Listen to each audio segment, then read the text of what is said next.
ngobrol ringan terkait 3 aliran feminisme tersebut.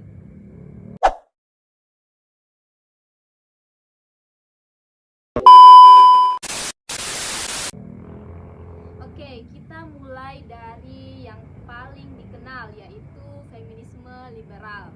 Nah, aliran ini menekankan pentingnya kesetaraan hak antara laki-laki dan perempuan, baik dalam aspek pendidikan, pekerjaan, ekonomi maupun politik. Oke, baik ya. Tadi kita berbicara tentang feminisme ya. Iya, betul. Ada 3 aliran feminisme: radikal, Liberal, liberal, dan juga eksistensialisme. eksistensialisme. Oke. Iya, betul sekali. Menurut saya, pandangan saya itu tentang feminisme. Feminisme itu adalah suatu gerakan sosial yang memperjuangkan tentang kesetaraan hak begitu dari semua gender. Nah, kesempatan dan juga kesempatan antara perlakuan bagi semua gender, terutama bagi kaum perempuan ya nanti.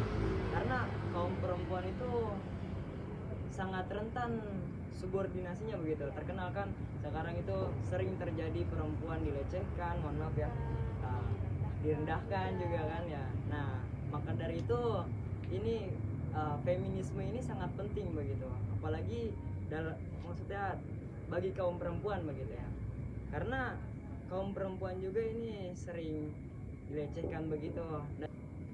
Dan juga feminisme ini mencakup beberapa aspek kehidupan sosial, politik, ekonomi, dan lain sebagainya begitu. Dan juga feminisme ini menentang struktur patriarki yang menindas kaum perempuan begitu.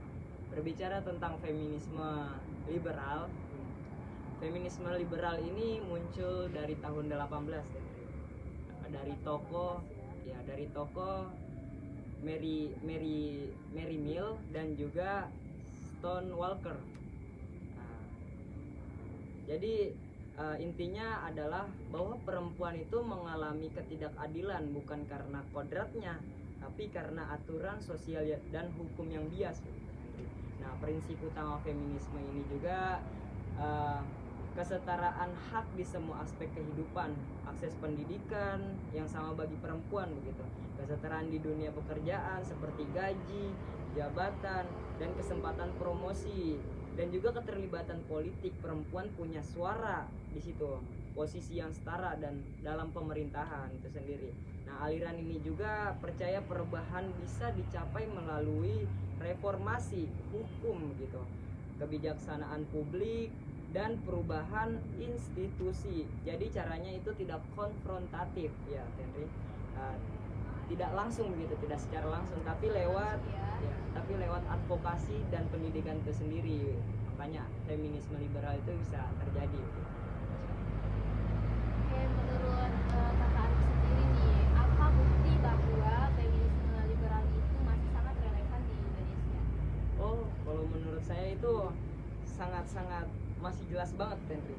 Yang pertama itu kesenjangan upah antara laki-laki dan perempuan di beberapa sektor pekerjaan itu masih sangat terjadi. Yang kedua itu representasi perempuan di politik masih terjadi juga, masih sangat rendah gitu. Yang ketiga, masih ada perempuan yang sulit mengakses pendidikan terutama di daerah terpencil gitu. Jadi tuntutan feminisme liberal tentang akses yang setara itu masih sangat relevan itu di Indonesia sendiri.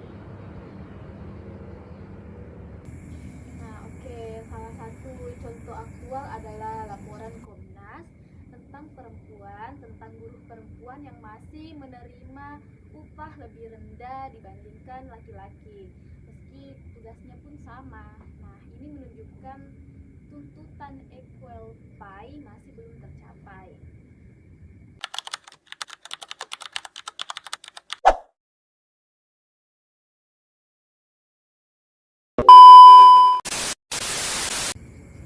Oke, selanjutnya kita melangkah ke pembahasan selanjutnya, yaitu feminisme radikal. Nah, aliran ini sering dianggap paling tegas karena melihat patriarki sebagai akar semua bentuk penindasan oleh perempuan. Oke, baik. Baik, sekarang berlanjut ke radikal ya, Iya, feminisme betul, radikal. Nah, feminisme radikal ini berkembang di tahun 1960 sampai 1970. Nah, mereka melihat bahwa eh, penindasan perempuan itu bukan hanya soal kebijakan atau ekonomi begitu, tetapi berasal dari struktur sosial dan budaya yang menempatkan laki-laki sebagai pusat kekuasaan begitu. Nah, Sebagai yang paling utama ya. iya betul. Nah, makanya beberapa poin utama feminisme radikal ini adalah yang pertama, patriarki adalah akar penindasan tadi yang sempat Iya. dibahas kan di awal sama Henry kan. Nah, jadi patriarki adalah akar penindasan begitu. Yang kedua, fokus pada isu seperti KDRT, pelecehan seksual, pernikahan di usia dini, dan kontrol atas tubuh perempuan itu sendiri juga bisa masuk loh di radikal ini gitu. Radikal. Iya, yang ketiga itu kritik terhadap objektifikasi dari perempuan dalam media dan budaya populer. Nah, kan kita kan sering melihat begitu ya kondisi-kondisi sekarang bahwasanya perempuan banyak dijadikan komoditas begitu. Atau objek juga ya. Iya, objek bagi media itu sendiri kan.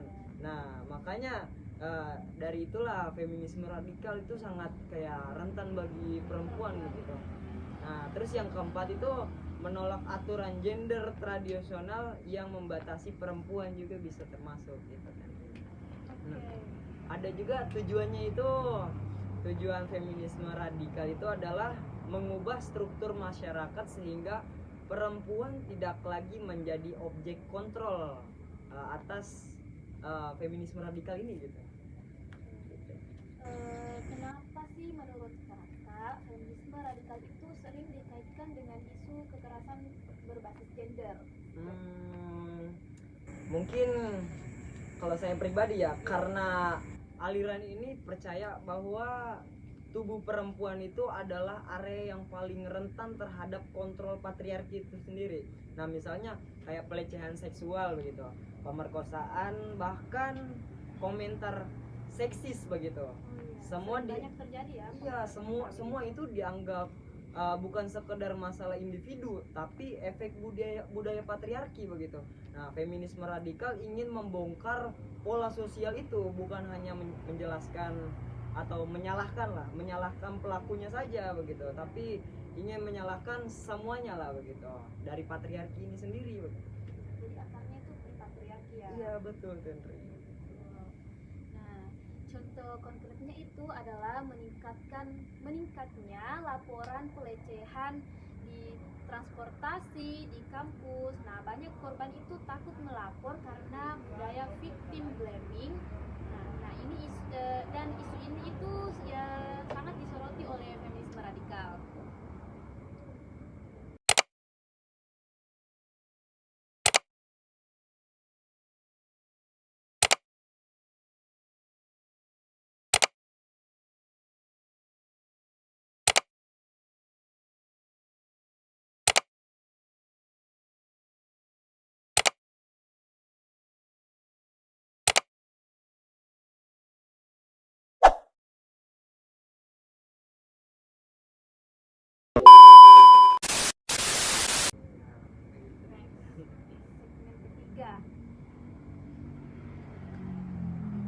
Nah, kita melangkah ke pembahasan terakhir. Nah, kita membahas tentang feminisme eksistensialisme. Nah, hal ini itu sangat dipengaruhi oleh Simone de Beauvoir dengan konsepnya perempuan dianggap sebagai yang lain. Oke. Kita beranjak ke feminisme eksistensialis ya. Iya. Nah, berangkat dari situ, nah, feminisme eksistensialis itu dari gagasannya bahwa perempuan itu tidak dilahirkan sebagai makhluk inferior begitu, tetapi dibentuk oleh masyarakat untuk menjadi yang lain. Nah, maksudnya itu poinnya itu pentingnya adalah yang pertama, perempuan itu dibentuk oleh konstruksi budaya, bukan kodrat begitu. Yang kedua itu identitas perempuan sering dibentuk untuk melayani laki-laki. Nah, yang ketiga tujuannya feminisme ini adalah membuat perempuan bebas membentuk pilihan hidupnya sendiri. Dan yang keempat itu, yang terakhir, kebebasan, kesadaran diri, dan otonomi adalah inti pembebasan perempuan. Nah, aliran ini juga membahas bagaimana perempuan itu mengalami batasan psikologisnya dan sosial yang membuat mereka itu terperangkap dalam peran tradisionalnya itu. Begitu. Jadi masih banyak yang menganggap perempuan itu sebagai makhluk yang lain. Iya, dikatakan sebagai budayanya. Iya, betul. Oke, nah Kak, dalam kehidupan modern ini kan bagaimana sih konsep perempuan sebagai yang lain itu masih terlihat jelas? Oke, baik. Kalau menurut saya itu masih sangat terlihat jelas begitu tentang perempuan. Misalnya seperti ini, perempuan itu diharapkan kan selalu bersikap lemah lembut atau patuh kan terhadap laki-laki begitu. Itu yang pertama. Nah, yang kedua itu perempuan karir dianggap tidak sesuai kodratnya. Banyak kan. Nah, tapi ini kan banyak begitu. Orang-orang melihat sebelah mata tentang perempuan yang berkarir begitu kan. Kan yang orang-orang lihat itu tugas perempuan adalah ya cuma kasur, nah dapur, itu kasur, dapur dan sumur ya, begitu kan. itu ya. Cuma tiga itu. Nah, dan yang ketiga, yang terakhir itu perempuan yang belum nikah itu dianggap belum lengkap begitu. Iya. Nah, semua itu adalah konstruksi sosial, bukan kenyataan biologis begitu kan. Iya. Nah, terkait kasus aktualnya itu misalnya stigma terhadap perempuan karir. Nah, banyak perempuan sukses itu dianggap terlalu ambisius dan mengabaikan peran tradisional, padahal itu pilihan hidup yang sah. Nah, ini sejalan dengan kritik feminisme eksistensialisme. Nah, oke, baik. Kita sudah membahas 3 aliran feminisme, yaitu feminisme liberal, radikal, dan eksistensialisme. Nah, meski berbeda pendekatan, semuanya itu punya tujuan yang sama, yaitu memberikan ruang setara dan adil bagi perempuan. Nah, terima kasih untuk narasumber kita hari ini, dan terima kasih juga untuk teman-teman yang sudah menonton podcast kami. Sampai jumpa di episode berikutnya. Dari Tenar, tetap kritis, tetap terbuka, dan tetap berpihak pada keadilan. Bye-bye!